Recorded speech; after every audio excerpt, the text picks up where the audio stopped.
仲甫先生少不得要听共产国际的意见。哎，他起初什么性子你知道？现在啊，越走越难。为二大代表资格问题争论，究其本质，还是我们意志不够笃定。谁是我们的敌人？谁又是我们的朋友？谁是我们可以争取的中坚力量？我以为我们党需要尽快制定一个科学严谨的决策依据。眼下中国的几股大势力，买办、军阀、帝国主义。买办的背后是军阀吧？军阀又有帝国主义的支持。但是每年几万万元的消耗，都是直接或者间接从地主甚至农民身上得来的。农民推翻地主，地主失势供不了军阀，由此，买办和帝国主义就会彻底覆灭。每个阶级都还可以细分。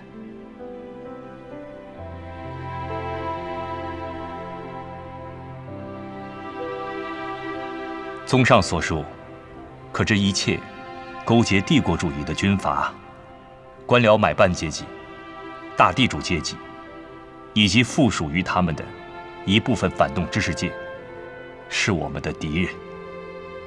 工业无产阶级是我们革命的领导力量。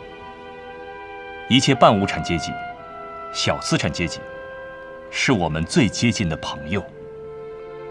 那动摇不定的中产阶级，其右翼可能是我们的敌人，其左翼可能是我们的朋友。但我们要时常提防他们，不要让他们扰乱了我们的阵线。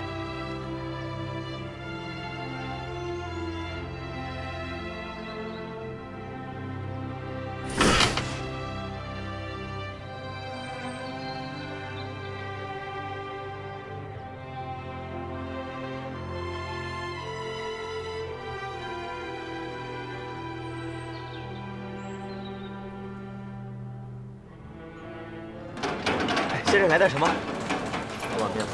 哎，好嘞。您先喝茶。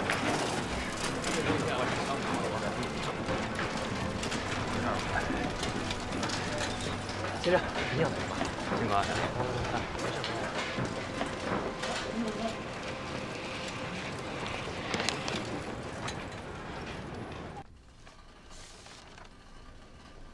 看这开篇。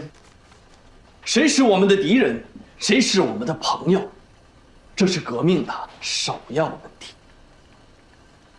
自古，凡是经典的文本，开篇第一句都似带着使命，如同《道德经》：“道可道，非常道。”以迷人的句式，将读者引向大道。《论语》的学而时习之，不亦说乎？佛教经书的如是我闻，圣经的起初，神创造天地，既是如此啊。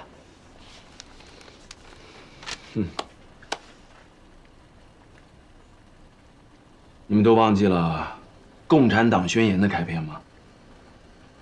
一个幽灵，共产主义的幽灵，在欧洲大陆徘徊。毛润之这篇的文采可与之媲美啊！没错，他以敌友之问，提纲挈领，大气磅礴。他问向了战友和敌人，问向了实践和理论，问向了历史和现实，问向了大地和远山。就是这一问，问出了中国革命的精髓和方向。我好久没有读到过这样的文章了，纯正的理论文章，可我却从中读出了诗情和快意。不难理解，润之在写作的时候，一定怀着巨大的激情。我甚至能想象到，他写作时的神情。苏东坡说：“大凡写诗作文，都要经过3了：始则了然于心，继而了然于口，终则了然于手。”润之这一篇，何止是3了啊！仲甫先生，发这期向导吧。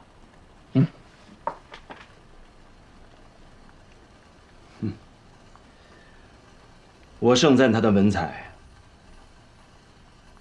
不代表我认同他的观点啊。闻过是非，以词害义。是啊，文章写得不错，漂亮、流畅、大气磅礴。可革命需要什么？革命靠的是文采吗？革命靠的是耍笔杆子吗？他句句指向资产阶级不可依靠，无非是要告诉大家，无产阶级才是革命的领导力量。无产阶级最广大、最忠实的同盟军是农民。我苦口婆心地跟他说过多少次，中国共产党的革命是要分2步走的。首先是资产阶级的民主革命，由国民党领导，我们辅助。民主革命胜利以后，资产阶级掌握政权，发展资本主义，资本家越多，那工人就越多，无产阶级随之强大。到那个时候，才有可能发展本阶级的社会主义革命。现阶段有农民什么事儿啊？他这么写，不是破坏国共合作的基础吗？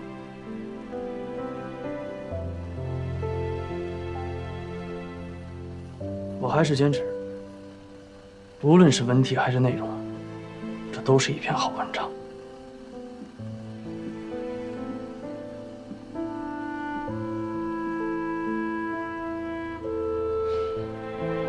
他们不发，我们自己找地方发。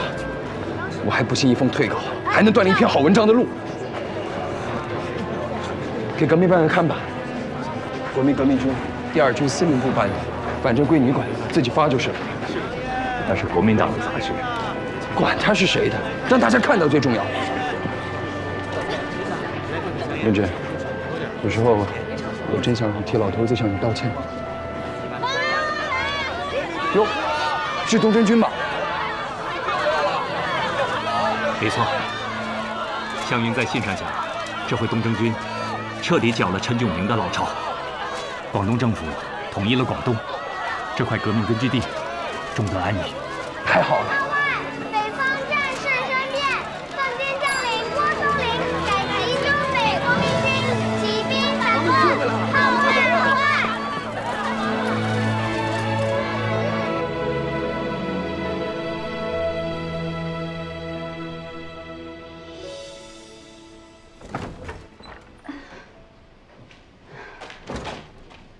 手查箱子。郭松龄兴兵7万，直扑奉天。广州2次东征也已大胜而归。任兰，还未动身，南北局势就交相呼应，喜讯连连。等我这次从广州回来，说不定这革命大局啊，就会焕然一新啊！你再不出发呀，这次2大都开不成了。于树德调的车已经到了。哎，润之给我寄来那篇阶级分析文章呢？你不是已经看过了吗？润之此文啊，辣如白干，鞭辟入里，尤其是对这个农民的分析，前所未见。我得带到路上细细一品。你帮我找找。好，去给你找一下。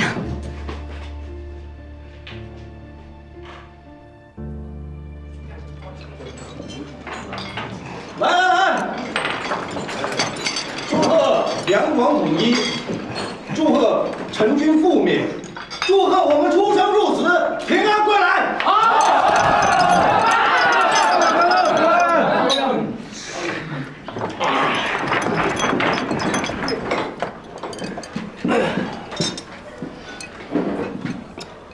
经历了这次浴血奋战，大家成为了真正的兄弟。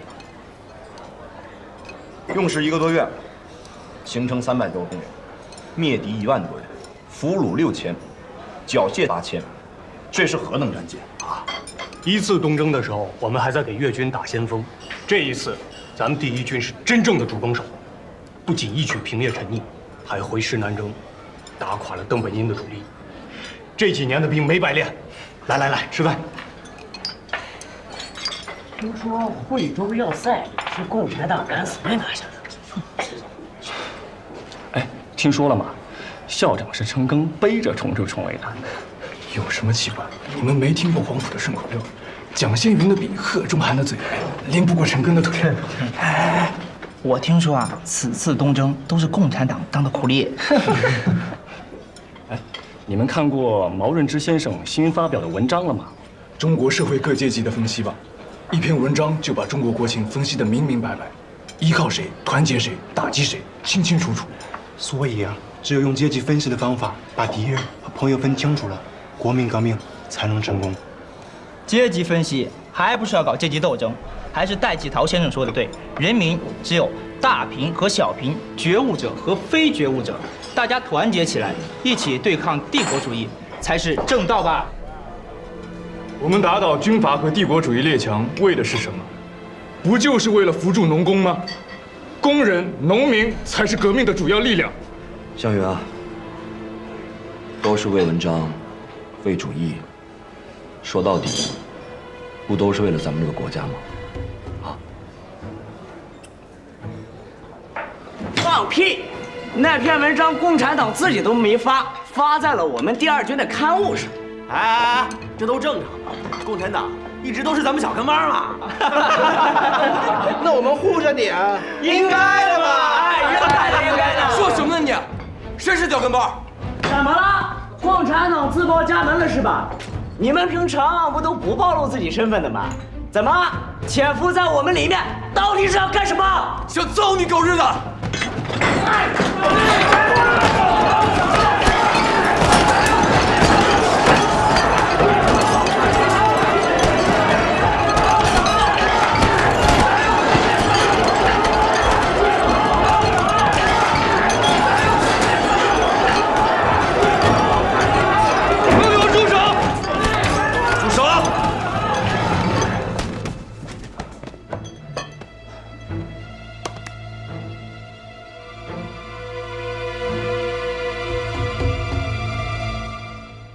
联合军队中革命分子，不分等级，以拥护革命政府，实现三民主义。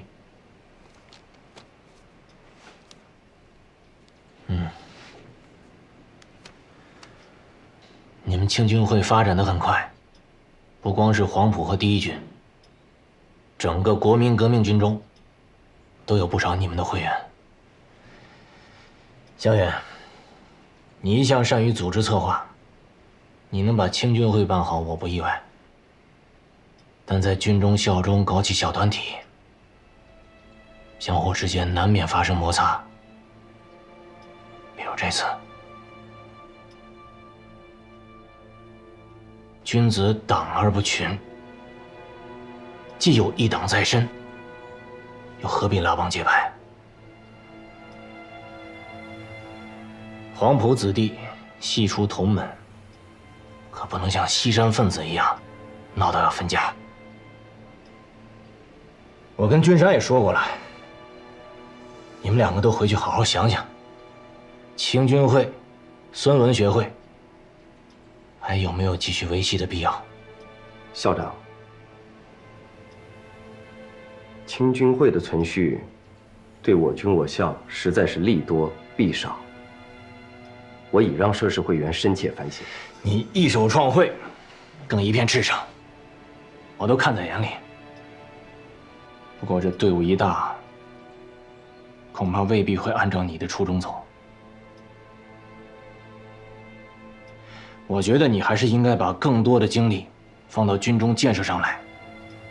等开国二大，我还有重要的工作交给你。社团解散的事情啊，你慢慢考虑，不起大夫。报告，进来。为二大拍标准箱的摄影师已经准备好了。好，小严，你我师生经年，机会难得，走，一块儿合张影吧。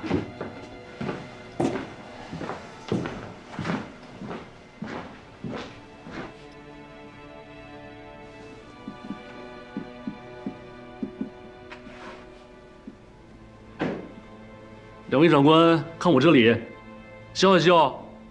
1、2、3。哎，好了，各位，来，坐，大家都坐。哎，诸位，虽然1届4中全会还没有完全结束，但是前几日，储仓孙科他们来电，大会已经宣告，将所有跨党人员开除党籍。好啊，早就该这样了。大快人心啊！是啊，我听说这还要去除鲍罗廷，如果不行清党，恐怕再有1年，青天白日之旗必将化为赤色。对，是啊。哎，好。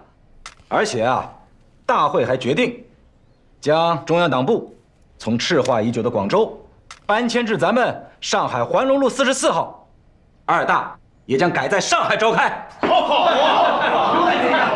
诸位，咱们得先声夺人，跟广州抢代表。今天筹备会照片立刻登报，把声势给造起来。对，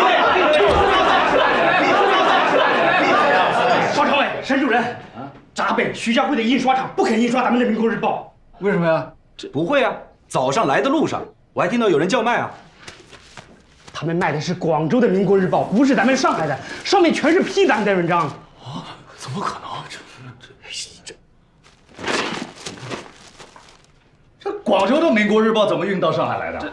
对呀，这2天还开了份新报纸，骂咱们骂得最凶了，发行量还大，已经传开了。还有《政治周报》，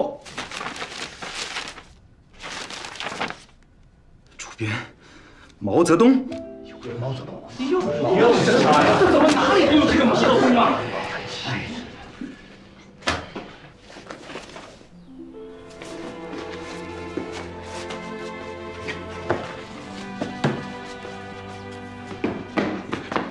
毛部长，多亏了您跟中央提请，设了个上海交通局，运代应回电，现在连上海的几个区党部都不听西山派的使唤了，纷纷要求属下印刷厂抵制上海的《民国日报》。不知道为什么，湖北、湖南、九江的几家报社都在声援咱们，声讨西山派。还记得上次让你去中央批的一笔经费吗？那是给友报的津贴，现在是打破北方和长江反革命宣传的关键时期，要尽可能的扩大舆论阵地。咱们这宣传工作是搞得火热，可就是工作量有点大呀，又得联络各省宣传部，又要筹建资料室。哎，不是说要新来位女同志吗？肖某不才，贺强同志所言女同志，恐怕就是区区在下喽。你就是萧楚女？可是我生楚地，又号楚辞，忽反顾以流涕兮，哀高丘之舞女，取神女之意耳。就他这个笔名啊，当年在《新报》上一挂，那求爱信啊，把信箱都给塞满了。最后只得无奈登报启事，本报有处女者，并非楚楚动人之女子，而是身材高大，皮肤黝黑，并且略有麻子之大汉也。他可是做文章的老手了，幸好有他，不然的话，就连这《政治周报》的编辑工作我都忙不过来了。那些人是怎么回事？全部通知考勤签到后，开始几天，他们还做样子，可后来就……黄老情况不一样，自从您说的文章急需熬牙，连毙了他3篇特稿，老先生闹情绪了。咱们几个忙得屁股都冒烟了，可他们呢，尸位素餐。你这趟来，可不能只给我当编辑，宣传员养成所也要搞起来。养成所是，廖公初创，可惜从他去世之后，荒废至今。我打算聘处女当教员，各省选拔出来见习宣传员，咱们添酒回灯，重开业。全部门的职员都要过来听课，要记入考绩，让大家好好学学什么是革命的宣传。看来咱们呀要重回课堂补墨水了。没错。哎，贺祥，我的课可大半不在屋里坐而论道啊。那在哪儿啊？去大街上，去工厂里，去田间地头嘛。啊？你们先好好聊着，我有点事儿，先出去一趟。你干嘛去啊？守常先生来广州了啊，下午就到了，我去接他。好，你去吧。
第一军的薛岳看见，替我把账结了，可不好。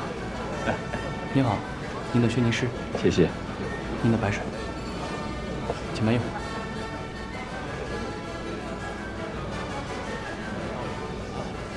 靡靡之音，乌烟瘴气。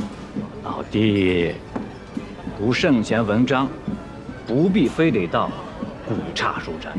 这勾栏酒肆里谈的也并不尽是龌龊肮脏。623事件，英国佬在杀鸡，打死了我们50余人，两边闹得激进开战，可不还得坐下来谈吗？群情激愤，高堂上是做不得了，不就得摸到这黑灯下来解决？英人暴力，我早说土以经济绝交了事，国王就在眼前，欲加武力，却横遭阻拦。原来是我们内部出了国贼。什么贼不贼的，不过是彼此利益的互通有无。就算动手了，谁能吃掉谁？最后不还得坐下来谈吗？老弟，听说那天你气得体发高热，快要晕倒，实在是没必要再商言商。左派苏俄的朋友要交，英美的关系也得拉拢，别当几天校长就搞得跟革命清教徒似的。在上海你可不这样。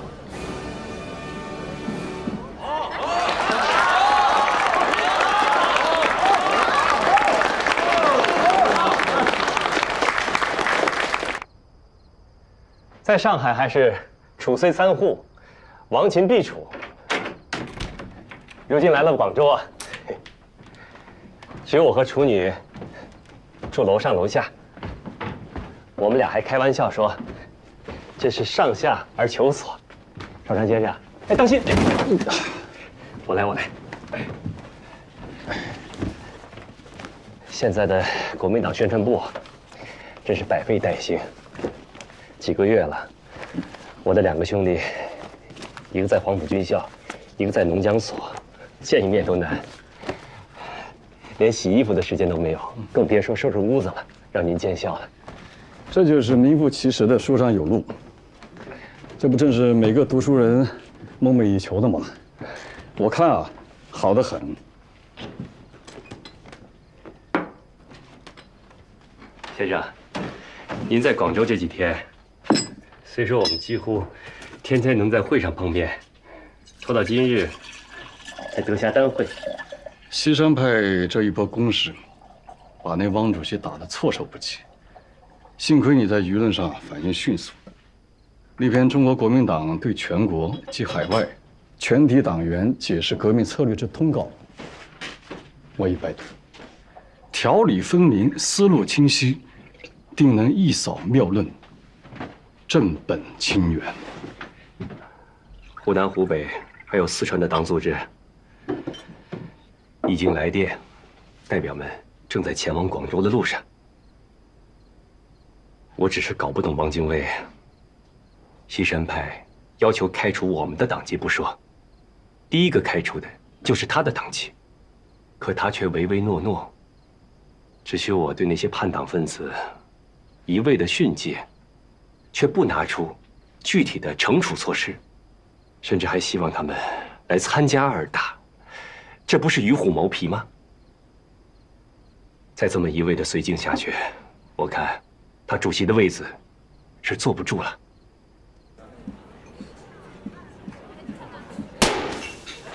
听说季陶也去了北京，还不受待见，又打回了上海。他没喊你同去？靖江兄比邵元冲、叶楚仓都是几十年的至交了，你不是也没去吗？借是真异才，一眼就看清了局势。西山派的老人们，除了资历和空头衔，没人、没钱、没枪，却妄想给自己编出权力了。现在，除了咱们的汪主席把他们当回事儿，谁还正眼瞧他们？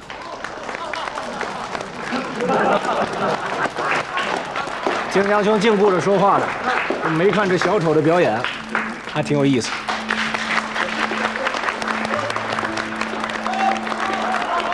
汪兆铭的顾虑我很理解，他借着廖公遇刺案，挤走了胡汉民和许崇智，多少有些得权不正。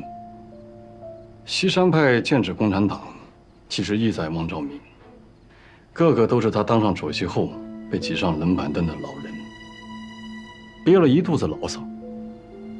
这回一闹，他是真的心里没底了。我倒不觉得西山派诸军有什么战斗力，另立中央又能怎么样？他们只会搞党争，政令不出还龙路。然而我真正担心的是，这回他们公然叫嚣清党，彻底要捅破这重窗户纸，后面不知道又有多少妖魔鬼怪要跑出来，这恐怕将是我们将要面临的大问题。西山派固然可笑，可他们说的也并非全无道理。比如说，他们咬牙切齿痛恨的共产党。我们党一大的时候，全国一共也就400-500个共产党，这才不到2年时间，你猜猜现在多少人？已经过万。这还只算了正式党员，若再加上他们控制的工会、农会会员，数量可能成百万、上千万。你的第一军和黄埔，明里的共产党已经不少，暗地里呢，早已经渗透得七七八八了。还记得第2次东征，你的部队还没有开进海丰，这澎湃农军就替你们把戏给唱了，还用了自己的哥哥当县长，这不可怕吗？老弟，你可别小瞧了这赤化学说的魔力啊！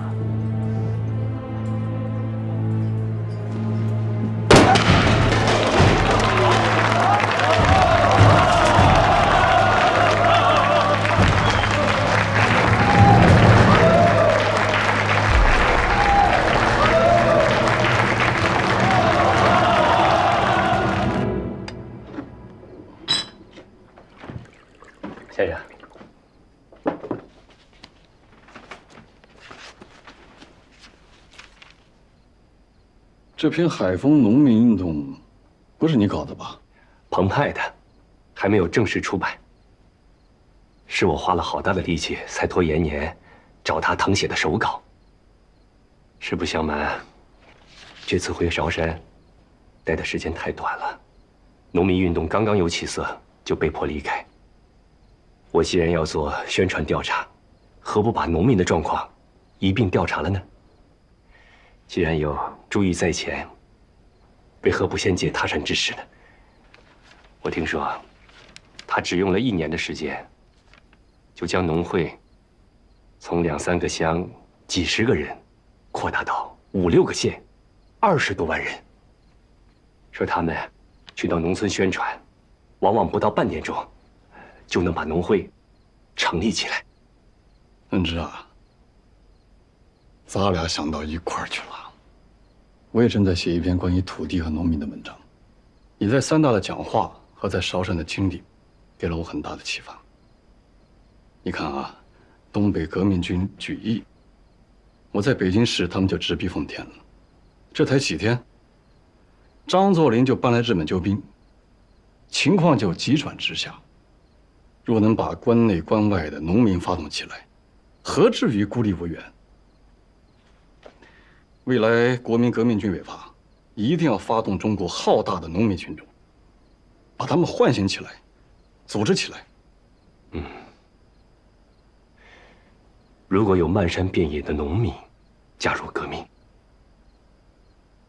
革命何愁不成啊？中山先生去世后，有太多的事情没有定数了。越是这个时候，我们越要搞清楚，哪个是我们的敌人，哪个是我们的朋友。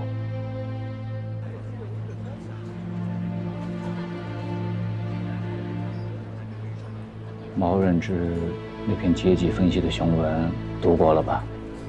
当然。开篇不就教你了吗？先要摸清楚，谁是我们的人，谁是他们的人，知己知彼，有备无患。然后呢？等待。2大是一次绝好的机会。我听说，西山派的人仍有可能参加2大，条件是只允许2名共产党进入中央。那共产党恐怕不能同意吧？同不同意是他们的事情。等两边闹得不可开交，你届时老弟就众望所归。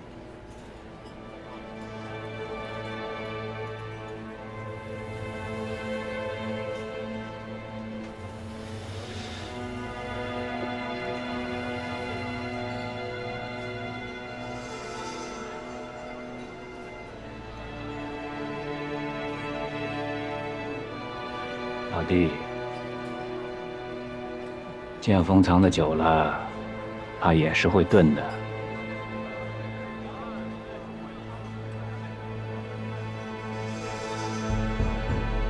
你的大作不仅这一问问得很好，而且答得很详实，就是题法很尖锐，指向性很强。别说国民党，我们党内有些人都怕是要坐不住了。比如说，钟福先生，我理解，他人在其位，需要顾及的方方面面太多了。别说他了，就是黄埔的学生，都因为争论那篇文章动了粗。恩来还一直让我去跟他们座谈解惑。我们跟国民党既要联合，也要斗争，不能把领导之权拱手相让。不是为了一党之私，而是以国民党之内部斗争之复杂，他们根本无法独立扛起这个领导之责。越是这个时候，越是能看出革命意志是否坚定。动摇不定的中间派，其右翼是我们的敌人，其左翼是我们的朋友。但我们仍要提防。对的，我们即将迎来一个大浪淘沙。不过，我依然相信这个时代。时代？从广州到摩尔曼斯克，从莫斯科到芝加哥，革命已经当仁不让地成为这个时代的主题。而中国革命，同样是革命时代的篇章。时代的进行就像电光一样快。任何人想在新旧之间搞调和，想在进步和反动之间做摇摆，最终都会成为时代的落伍者。枯黄的树叶还想在树枝上占着来春新叶的位置，秋风起了，可以把它们请开。首长先生讲得好，只是落伍者虽则可怜，但是他们往往顽固的可恨，他们是不会心甘情愿地退下舞台的。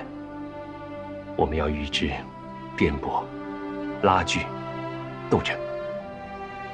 每往前一步，恐怕将蹒跚、奸臣，甚至流血。绝美的风景都在奇险的山川，绝壮的音乐都是悲凉的韵调，高尚的生活亦难免壮烈的牺牲。若牺牲可成就高尚的见证，相信你我都会义无反顾的。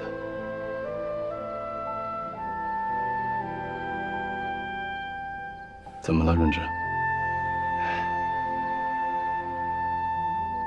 我仿佛又回到了北大求学的时光，聆听您的演讲，我特别庆幸。如果不是遇到您，遇到那些导师，我可能也不过是庸碌一生，泯然众人。我也好，众不也罢。我们的宣讲，恰恰是因为有你这样的新青年，才有了意义。润之啊，以你今日之成长，恐怕以后我要拜你为师了。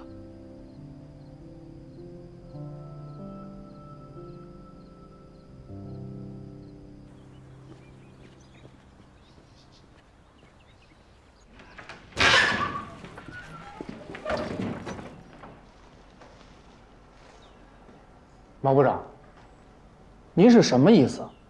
怎么我们这个月的薪水扣了60%还有余啊？我猜啊，可能是个误会，登错了数字嘛。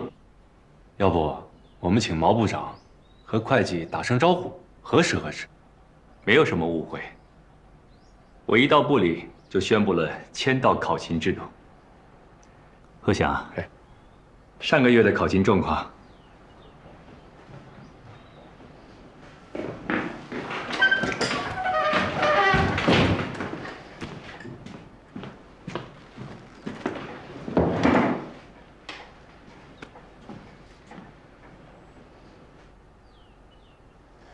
上月应到26日，陈春甫10到6日，刘恒10到8日，庞一健10到。那你也不能扣我们薪水。不劳动者不得食，天经地义。这还是算考勤，要是算诸位的工作量，不对。方鹤翔一个小小的陆士，怎么薪水不减反增啊？贺祥同志已经升为干事了，在我这里规矩很简单，多劳多得，谁能干事，我就聘谁为干事。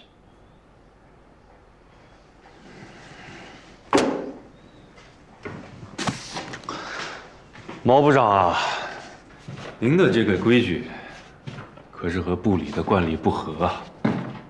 这是我们几个人的集体请辞书。若您还是固执己见，那我等就恕不奉陪了。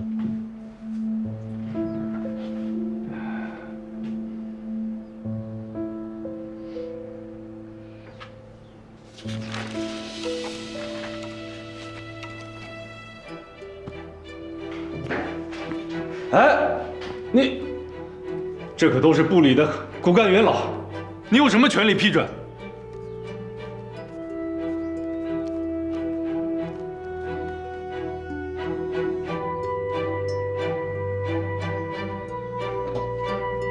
贺祥，你去通知一下处女，这批结业的宣传员有5个到部里，另外请他暂代宣传部的秘书。